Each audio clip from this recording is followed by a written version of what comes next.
Olá a todos, espero encontrar-vos bem. Conforme prometido anteriormente, vou hoje apresentar-vos a apresentação que fiz na Geek Girls Conference este ano, em Abril, no Porto. A apresentação será toda em inglês, mas penso que seja suficientemente entendível mesmo para quem não é proeficiente na língua. Qualquer dúvida ou questão, não tenham qualquer problema em contactar-me. Vamos lá então? So, as the title of the presentation already reveals, I'm gonna talk a bit about what is quality assurance in software development lifecycle, which are the processes and models, which are the objectives, and of course, who's the person behind the quality assurance. I hope you enjoy. First of all, I have a question to you. What is quality? Quality refers to the conformance to implicit or explicit requirements, expectations, and standards. Plus, quality can have various definitions, and almost everyone agrees that quality is subjective and relative. As so, how can we guarantee that the software has quality? Exactly, by testing. And as you might ask, as it's frequently done, which are the benefits of software testing? What value can it bring? In this image are listed 6 benefits which I believe are quite important to all the companies, but probably there are many more.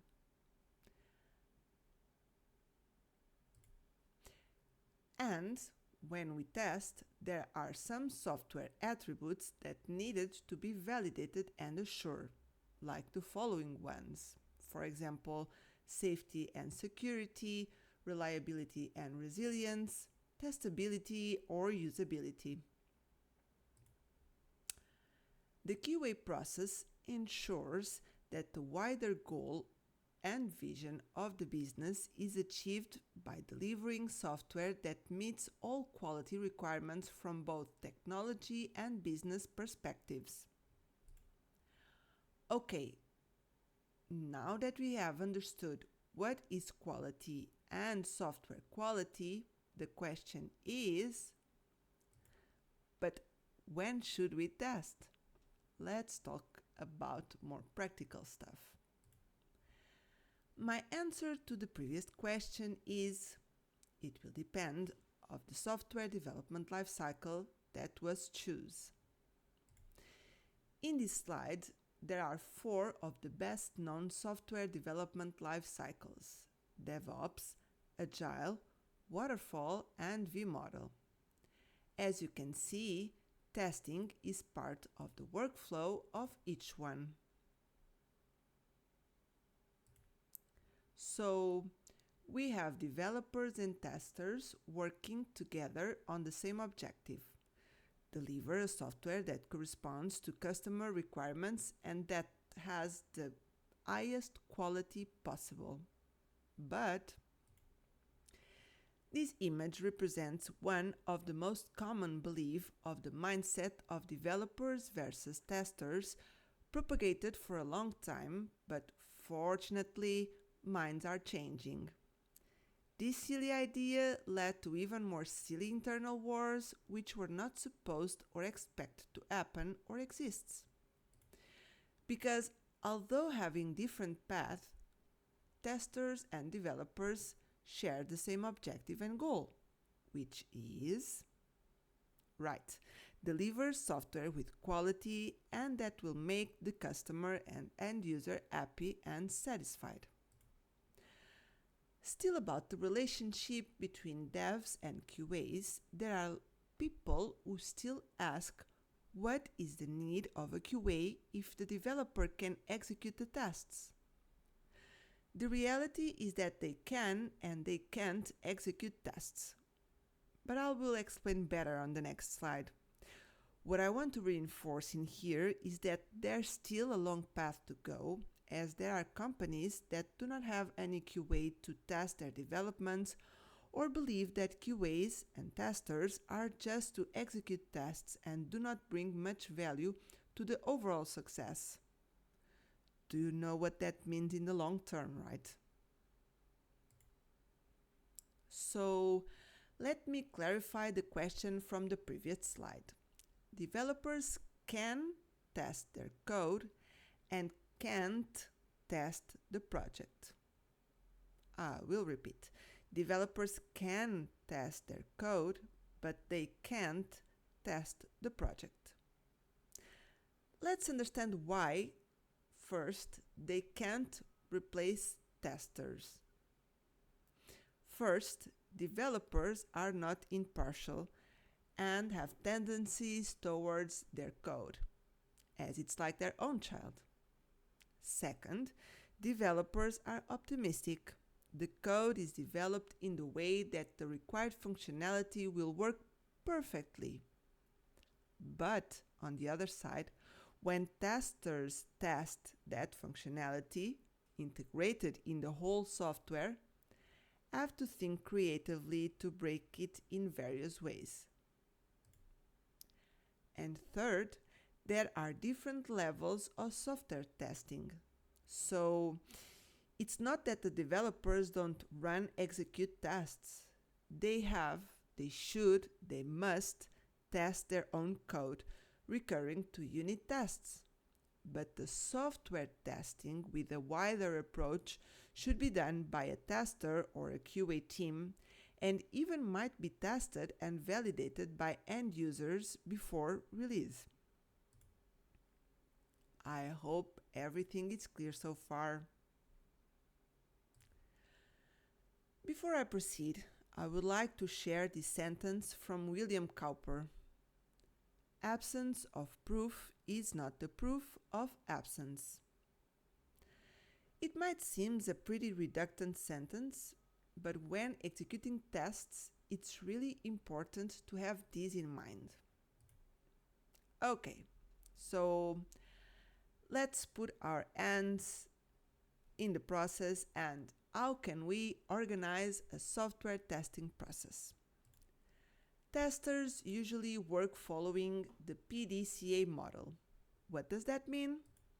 Plan, do, check, and act. It's a cycle that drives to continuous quality improvement. And how to transform this in a testing process?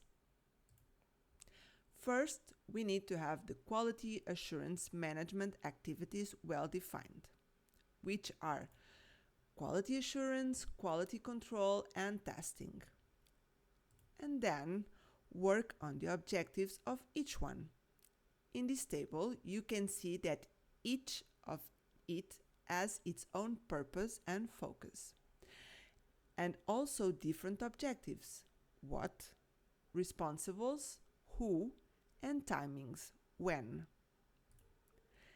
Then develop the software testing lifecycle that is an inseparable part of the entire development and deployment process.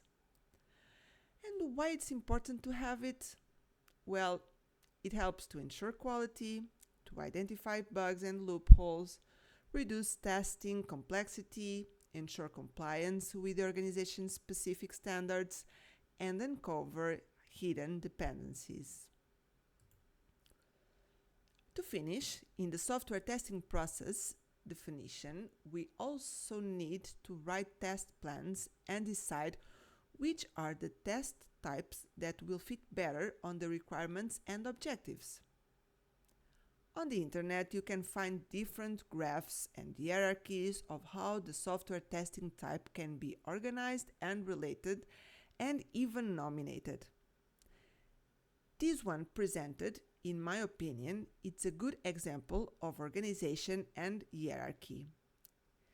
In test types, we can have static and then dynamic tests can split into functional and non-functional, and as you can see, the functional testing type splits in many others. In this table, I present the most popular and common software testing types.